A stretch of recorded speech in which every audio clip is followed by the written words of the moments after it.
Hey everyone, मैं आपकी CS बडी और ये मेरा पहला लॉन्ग वीडियो है। मैं चाहूँगी कि अगर तुम सीएस जर्नी पे हो या सोच रहे हो स्टार्ट करने का, तो ये वीडियो तुम्हें एक ऑनेस्ट पिक्चर दे। इस वीडियो में मैं शेयर कर रही हूँ अपनी CSEE journey without any filter, बिल्कुल रॉ। मैंने CSEE फर्स्ट अटैम्प्ट में क्लियर नहीं किया क्योंकि ऑनेस्टली मैंने उसे इतनी इंपॉर्टेंस नहीं दी जितनी देनी चाहिए थी। मैंने सोचा उतना टफ क्या ही होगा, इसलिए मैंने उसे थोड़ा लाइटली ले लिया। यूजुअली लोग यही करते हैं, पर नहीं करना चाहिए था। फिर जब रिज़ल्ट आया, that moment hit really hard, क्योंकि वो सिर्फ एग्ज़ाम नहीं था, वो मेरी एक्सपेक्टेशन का मिरर था। CSEE जो कि एंट्रेंस है, CS जर्नी का पहला स्टेप है, उसे काफ़ी लाइटली लेना was the mistake I made, and in result I face my first failure. Failure is the worst and the best thing at the same time.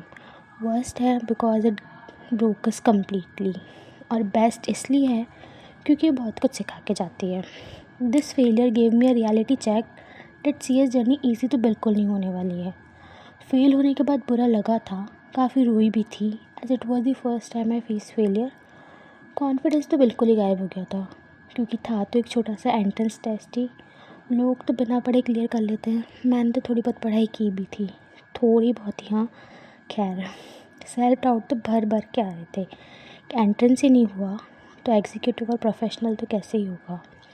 फिर से कॉन्फिडेंस गेन करने में 1 महीना लग गया था, पर शायद ब्रेक लेना भी ज़रूरी था, क्योंकि ब्रेक फुल स्टॉप नहीं, सिर्फ एक कॉमा है, और कॉमा के आगे तो हम अपनी कहानी और कंटिन्यू कर सकते हैं। तो मैंने भी डिसाइड कर लिया कि इस जर्नी में फुल स्टॉप तो नहीं लगाना है, गिव अप नहीं करना है, रीस्टार्ट करना है। तो उठा ली बुक्स और लग गए सिलेबस कवर करने में। 1 महीना लेट होने के बाद भी सिलेबस टाइम पर ख़त्म कर ही लिया था। हाँ, पता है बहुत ज़्यादा सिलेबस नहीं होता है CSEE का।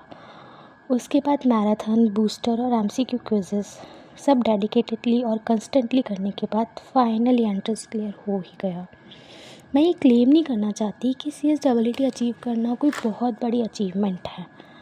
बहुत से एस्पिरेंट्स मेरी तरह शायद फर्स्ट अटैम्प्ट में क्लियर नहीं किया होगा, और करने के बाद शायद ज़्यादा खुश भी नहीं हुए होंगे। पर जब तक छोटी छोटी अचीवमेंट में खुश होना नहीं सीखेंगे, तब तक बड़ी अचीवमेंट की वैल्यू कभी महसूस ही नहीं होगी, because every small steps count, right.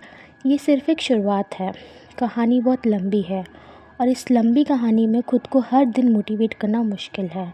तो just motivate yourself by celebrating your small achievements. अब वो अचीवमेंट चाहे 15 मिनट की पढ़ाई हो या सिर्फ नोट्स बनाना। तो अगर तुम भी CS जर्नी में हो और कभी फेलियर फेस किया है या कर रहे हो, तो बस इतना याद रखना that you are not alone. शायद इस वक्त तुम्हारे दिमाग में बहुत से डाउट्स आ रहे हों, प्रेशर हो, बट बिलीव मी, तुम्हारे जैसे और भी हैं। This is just the beginning, not the end of the story. So yeah, let's write this story together, because this journey is not just mine anymore. तो मिलते हैं अगले चैप्टर में। Till then take care, bye, Radhe Radhe.